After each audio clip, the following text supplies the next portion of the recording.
Hello guys, big boss 7 Tamil. Vichitra ரொம்ப ரொம்ப ரொம்ப நம்பிட்டு இருந்த ஆட்கள் அப்படின்னா மாயா பூர்ணிமா ரீசெண்டாக ரொம்ப நம்பிட்டு இருந்தாங்க. ஆனால் வச்சாங்க பாருங்க, மாயா பூர்ணிமா ஆப்புன்ற மாதிரி வேற லெவல் ஆப் வச்சாங்க.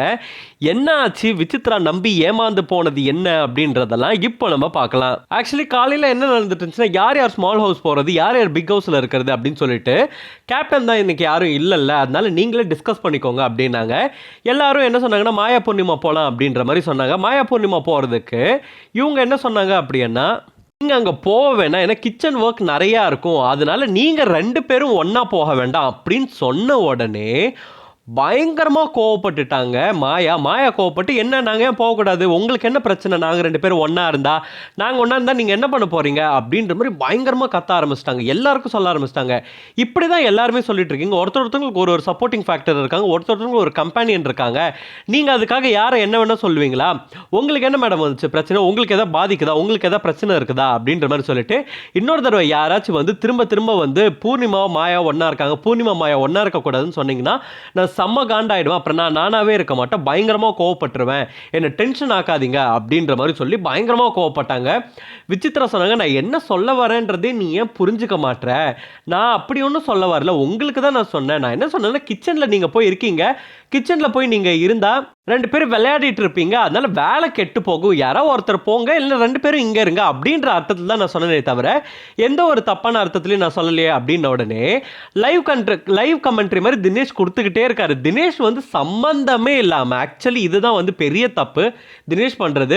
தினேஷ் சம்பந்தமே இல்லாமல் என்ன விசித்ரா பேசினாலும் அதுக்கு ஒரு கவுண்டர் கொடுத்துக்கிட்டே இருக்கிறது. விசித்ரா வந்து தினேஷ் பக்கம் போகவே மாட்டாங்க, வீணான கமெண்ட் கொடுக்கவே மாட்டாங்க. ஆனால் இவரு சும்மா இல்லாமல் வீணாக ஒரு கமெண்ட் கொடுத்துட்டே இருக்காரு. அவங்க மேலே 7 உட்காந்துட்டு போக வேண்டாம், நீங்கள் போனால் அங்கே விளையாடிட்டே இருப்பீங்க, அதனால நீங்கள் போக வேண்டாம்னு சொல்கிறேன் அப்படின்னு சொன்னதுக்கு அவர் அங்கேருந்து, ஏன் நீங்களாம் பேசிக்கிட்டு இல்லையா, ஏன் நீங்களாம் விளையாடிக்கிட்டு இல்லையா, ஏன் நீங்களாம் வேலை செய்யலையா, ஏன் கிச்சனில் வேலை செய்யலையா அப்படின்னு சொல்லிட்டு இப்படியே உட்காந்து கமெண்ட் பண்ணிட்டு இருக்காரு. நமக்கே காண்டாவது, ஏன்பா போகிற, நீ உன் வேலையை பாருப்பா, அவங்க மேலே அவங்க வேலையை பார்க்கட்டும் அப்படின்ற மாதிரி அவங்க இருந்தாலும் டென்ஷன் ஆனாங்க. ஏன் நீ எங்ககிட்ட வந்து பேசுறது இல்லையா, நீங்கள் என்கிட்ட பேசும்போது வேலை நடந்துட்டு இருந்துச்சு, அது மாதிரி நாங்களும் வேலை செய்வோம் அப்படின்ற மாதிரி சொன்னாங்க.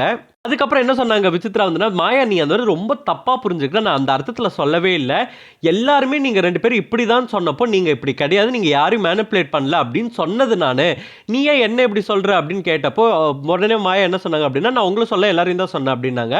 பட் மாயாவுக்கும் விசித்ராவுக்கும் பயங்கரமாக காலையில் ஒரு சண்டை வந்துச்சு.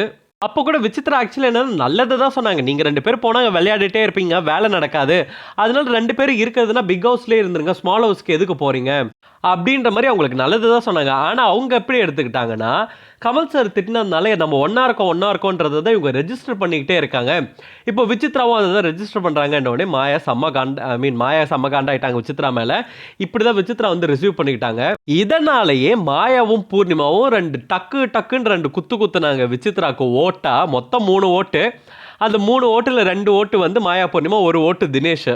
பூர்ணிமா என்ன சொன்னாங்க அப்படின்னா, இவங்க கிட்ட ஒரு அக்செப்டன்ஸே இல்லை, இவங்க எதுவுமே புரிஞ்சுக்க மாட்டாங்க, அது மட்டும் இல்லாமல் இவங்க ஒர்த் இல்லை, இவங்க வின் ஆகிறதுக்கே ஒர்த் இல்லாத ஒரு ஆளு நான் நினைக்கிறேன் அப்படின்னு சொன்னாங்க.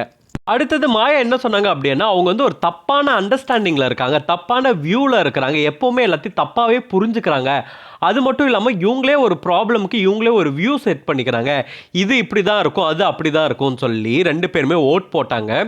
ஆக்சுவலி ஊரே கெட்டவங்கன்னு சொல்லிட்டு இருந்தப்போ மாயா பூர்ணிமாவை நல்லவங்க, அவங்க நல்லது தான் பண்ணுறாங்க அப்படின்னு நம்பினவங்க, நம்பி எல்லார்கிட்டையும் சொன்னவங்க விசித்ரா. ஆனால் அவங்க முதுகுலே நல்லா குத்திட்டாங்க அப்படின்னு தான் சொல்லணும். அர்ச்சனா கூட சொன்னாங்க, நீங்கள் மாயா பூர்ணிமாவை நம்புறீங்க, ஆனால் மாயா பூர்ணிமாவை நம்பாதீங்க அப்படின்னு சொல்லிட்டு. பிகாஸ் என்னதான் இருந்தாலும் ஒரு கட்டத்தில் பரவாயில்ல, இவங்க நம்மளை இப்படி சொன்னாங்க, இப்போ தானே இப்படி சொல்கிறாங்க, முன்னாடி நமக்கு சப்போர்ட்டிவாக தானே இருந்தாங்கன்னு கூட கொஞ்சம் கூட யோசிச்சு பார்க்கலாம். மாயா பூர்ணிமா அவங்களோட சுயநலத்துக்காக விசித்ராவை நாமினேட் பண்ணிட்டாங்க அப்படின்னு தான் சொல்லணும். இதுக்கப்புறமாச்சு விசித்ரா மாயா பூர்ணிமாவை நம்புறதை விட்டுட்டு அவங்களோட கேமை கான்சென்ட்ரேட் பண்ணி விளையாடினா வேற லெவலில் போவாங்க அப்படின்றதுல எந்த ஒரு மாற்று கருத்துமே கிடையாது. நீங்கள் என்ன நினைக்கிறீங்க அப்படின்றத கமெண்ட் பாக்ஸில் போடுங்க. இந்த மாதிரி பிக் பாஸ் அப்டேட் தெரிஞ்சுக்கணுன்னா ஸ்க்ரீன் டாக்கி சேனலுக்கு சப்ஸ்கிரைப் பண்ணுங்கள்.